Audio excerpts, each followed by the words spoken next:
어르신 여러분은 복 있는 사람이세요? 복 없는 사람이세요? 복 있는 사람. 예수님을 믿고서도 복 받은 게 아닌 것 같으세요? 아니요. 하지만 세상에는 그렇게 생각하는 분들이 대부분이세요. 하느님을 믿기는 했는데 특별하게 복 받은 것 같지는 않다. 이거는 굉장히 중요한 문제입니다. 왜냐하면 남은 인생이 행복하냐 불행하냐 하는 문제이기 때문에.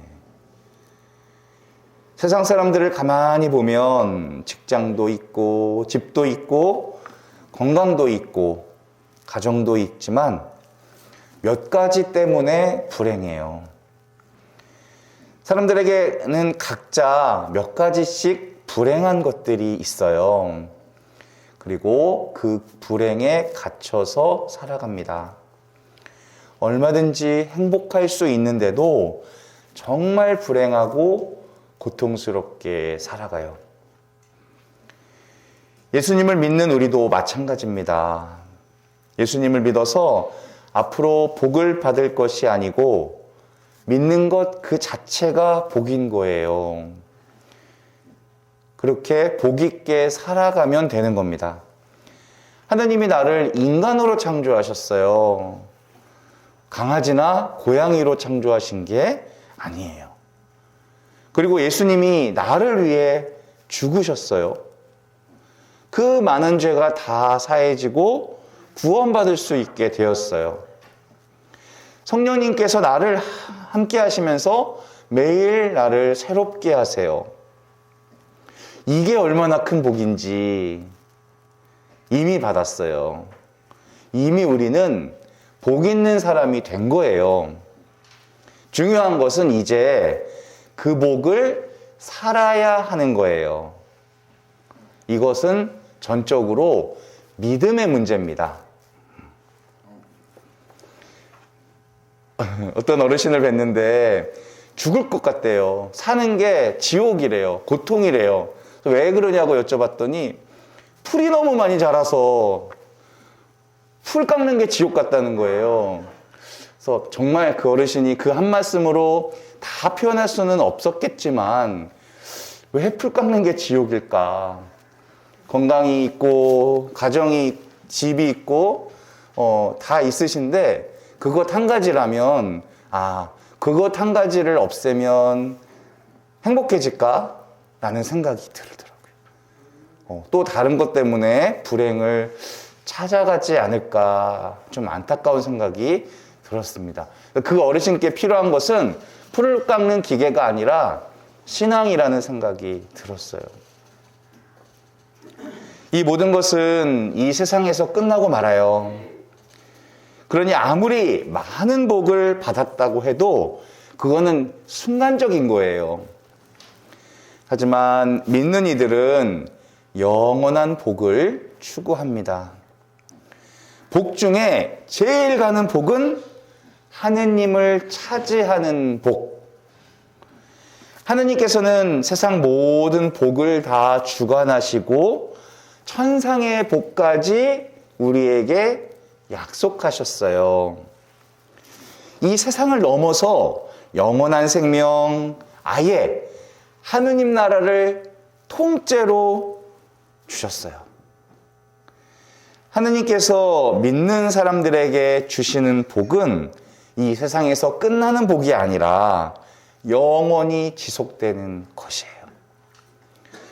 우리는 이미 하느님을 차지하고 섬기고 계시니 기뻐하세요. 그리고 그 기쁨을 잃지 않으시기를 바랍니다. 만약에 어르신들께서 예수님을 믿으시고도 나는 복받은 게 없다고 생각하시거나 앞으로 주실 복만 기다리고 계시다면 하느님 말씀을 조금 더 들으시고 즐거워하는 삶을 살아보셨으면 좋겠어요. 너무나도 명확하게 우리가 복 있는 삶을 사는 방법을 성경이 말해주고 있거든요. 그런데 성경을 그렇게 읽고 싶지가 않아. 집에 있긴 있는데, 방에 있는데 읽어지지가 않아요. 하지만 여러분이 정말 예수님을 믿었다면 우리 안에서, 내 안에서 일어나는 그 말씀에 대한 마음의 변화를 아셔야 돼요. 내가 마음이 변하고 있구나. 또는 하나도 변한 게 없구나.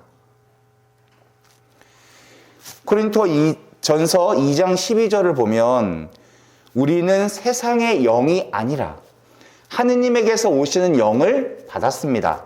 그래서 하느님께서 우리에게 주신 선물을 알아보게 되었습니다.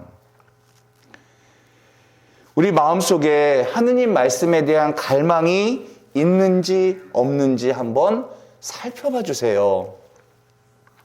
쉽게 한번 생각해 볼게요. 오늘 설날 미사를 통해서 또 오늘 복음 말씀을 통해서 내가 뭔가 좀 변화되고 정말 은총 받는 미사가 되었으면 좋겠다. 그렇게 생각하고 오신 분.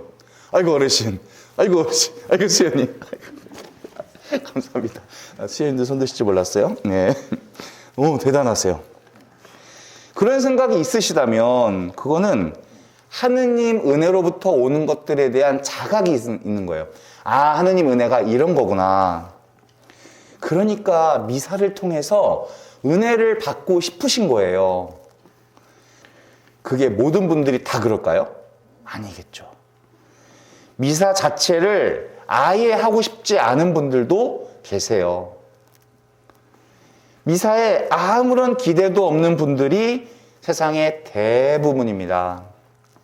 그런데 어르신들 마음 안에 말씀에 대한 기대가 생긴다면 그거는 부인할 수 없는 하느님의 역사다. 세상의 영이 아니라 하느님에게서 오는 영이 어르신들 안에 있으시다는 거예요. 물론 아직까지 그게 크고 막 즐겁지는 않습니다. 하지만 그렇게 될 수 있는 씨앗은 이미 다 갖고 계세요. 하느님 말씀에 대한 내 마음의 변화가 일어날 수 있는 씨앗. 저는 강론하는 게 쉬울까요? 어려울까요? 어려워요. 강론 준비하는 거는 더 어려워요. 하지만 저는 강론하는 신부가 되었기 때문에 지금 제가 하느님께 늘 감사해야 된다는 사실을 알고 있어요.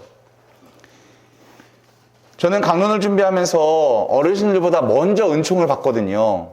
가장 먼저 은총을 받고 가장 많은 은혜를 받는 사람이라는 사실에 대해서 때로는 어르신들께, 신자들에게 미안할 때가 있어요.